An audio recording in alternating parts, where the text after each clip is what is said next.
مدینے میں رہنے والا وہ نوجوان جو یہودی تھا، جب میرے نبی کا چہرہ دیکھا میرے نبی سے پیار کرنے لگ گیا، اس کے دل میں میرے نبی کی محبت پیدا ہو گئی۔ روزانہ میرے نبی کی زیارت کرتا، روزانہ میرے نبی کا دیدار کرتا۔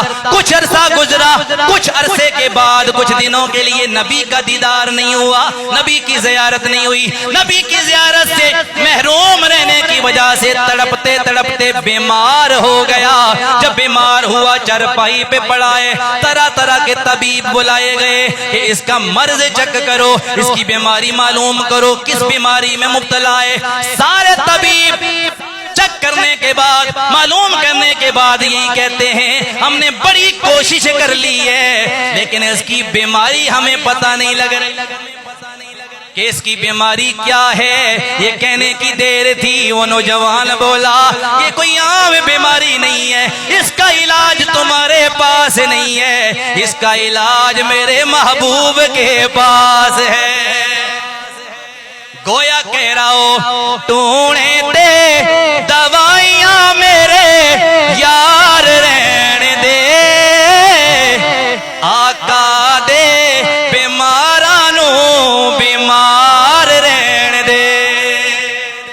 تو کہنے لگا سن لو میں نبی کی محبت کا بیمار ہوں، اللہ تعالیٰ یہ بیماری ہر بندے کو لگائے۔ جو نبی کے عشق والی بیماری، یہ وہ بیماری ہے جو تمام بیماریوں کو دور کر کے بس اپنی بیماری میں مبتلا رکھتی ہے، اور یہ بیماری ایسی ہے جو دنیا میں بھی کامیاب کرتی ہے، آخرت میں بھی کامیاب کرتی ہے۔ تو کہنے لگا سن لو مجھے کوئی عام بیماری نہیں ہے، نبی کے عشق کی بیماری ہے۔ اسی دوران جب بیماری بڑھتی گئی، مرنے کا وقت قریب آ گیا، موت کا وقت قریب آ گیا۔ جب موت کا وقت قریب آیا، باپ کہنے لگا بیٹے کیا تیری کوئی خواہش ہے، کیا تیری کوئی وصیت ہے؟ وہ کہنے لگا ایک ہی خواہش ہے کہ میں محمد کا دیدار کرنا چاہتا ہوں۔ کیا کرنا چاہتا ہوں؟ مصطفیٰ کا دیدار کرنا چاہتا ہوں۔ یہ بات سننے کی دیر تھی، باپ غصے میں آ گیا کیونکہ باپ بھی یہودی۔ باپ کہنے لگا مرتے وقت تو اپنے باپ دادا کا دین چھوڑنا چاہتا ہے، اس محمد کا تو ہم کلمہ نہیں پڑھتے، ان کا دیدار کیوں کرنا چاہتا ہے؟ آخری بات کہا باپ ہو تو پھر میری خواہش مانو، خواہش پوری کرو۔ دشمن بھی آخری خواہش پوری کرتے ہیں، تو میرا باپ ہے۔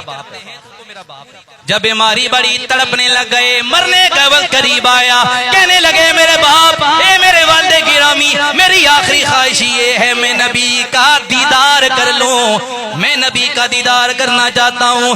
باپ تھا، آخر باپ تھا، کیا نہ کرتا، میرے نبی کو بلا کر لائے، میرے نبی کی بارگاہ میں آئے، عرض کرنے لگے یا رسول اللہ میں ہوں تو یہودی لیکن میرا بیٹا آپ سے محبت کرتا ہے، میری تمنا یہ آپ میرے گھر آ جائیں تاکہ میرے بیٹے کا جو آخری وقت ہے، آخری خواہش پوری ہو جائے، وہ آپ کو دیکھنا چاہتا ہے۔ میرے آقا چل پڑے ان کے گھر کی جانب۔ اسی دوران وہ نوجوان بے ہوشی کے عالم میں چلا گیا، بے ہوش ہو گیا، آنکھیں بند ہو گئی۔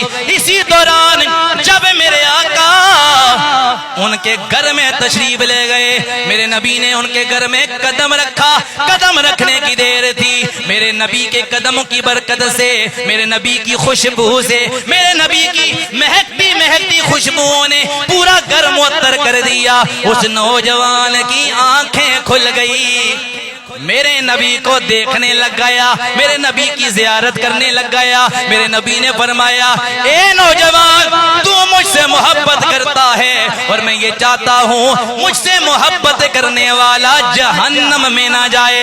اگر تو چاہتا ہے کہ تو کامیاب ہو جائے، اگر تو مجھ سے محبت کرتا ہے تو میرا کلمہ پڑھ کے مسلمان ہو جا۔ یہ کہنے کی دیر تھی، اس نوجوان نے اپنے باپ کی طرف دیکھا، باپ بھی اس کے دل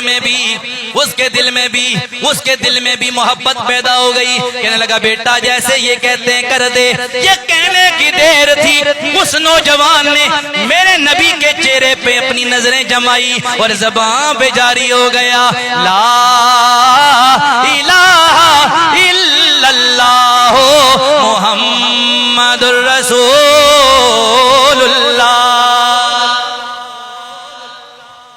پڑھ لیا مسلمان ہو گیا.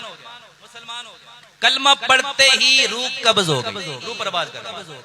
میرے نبی نے صحابہ سے فرمایا صحابہ اس کی اٹھاؤ لاش اور مدینے کی گلیوں سے گھماتے گھماتے جنازہ گاہ تک لے جاؤ. گویا فرمایا او عاشق کا جنازہ ہے ذرا دوں میں سے نکلے. اچھا جب ابھی کلمہ اس نے پوری زندگی, ظاہر سی بات ہے یہودی تھا, نہ نماز پڑھی نہ روزہ کچھ بھی نہیں, لیکن نبی کا کلمہ پڑھ لیا صحابی بن گیا.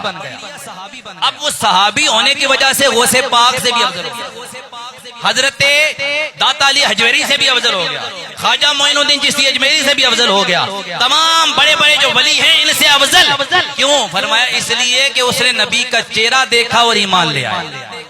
صحابی جو ہے وہ تمام لوگوں سے افضل ہوتا ہے, تمام ولیوں سے افضل ہے. تو ایک کلمہ پڑھنے کی وجہ سے افضل ہو گیا, اسے مرتبہ یہ ملا. جب اس مرتبے کو دیکھا تو صحابہ رش کرنے لگے. اچھا جب جنازہ گزرا تو میرے نبی کو صحابہ نے دیکھا کہ حضور اپنے پاؤں کی انگلیوں کے بل چل رہے ہیں, یعنی پاؤں زمین پہ, پورے پاؤں زمین پہ نہیں رکھ رہے. صحابہ نے عرض کی یا رسول اللہ یہ کیا معاملہ ہے, آپ پورے پاؤں زمین پہ نہیں رکھ رہے, پاؤں کی انگلیوں کے بل چل رہے ہیں. تو میرے نبی نے جو جواب دیا تڑپ جائے گا. میرے نبی نے فرمایا ہے میرے غلاموں میں پورے پاؤں زمین پہ نہیں رکھ سکتا.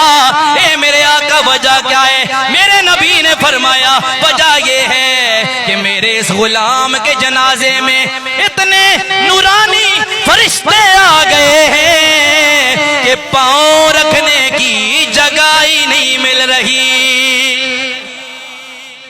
عاشق کا جنازہ ہے ذرا دوں میں سے نکلے.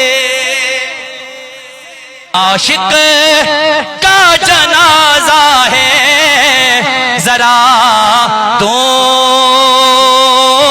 میں سے نکلے.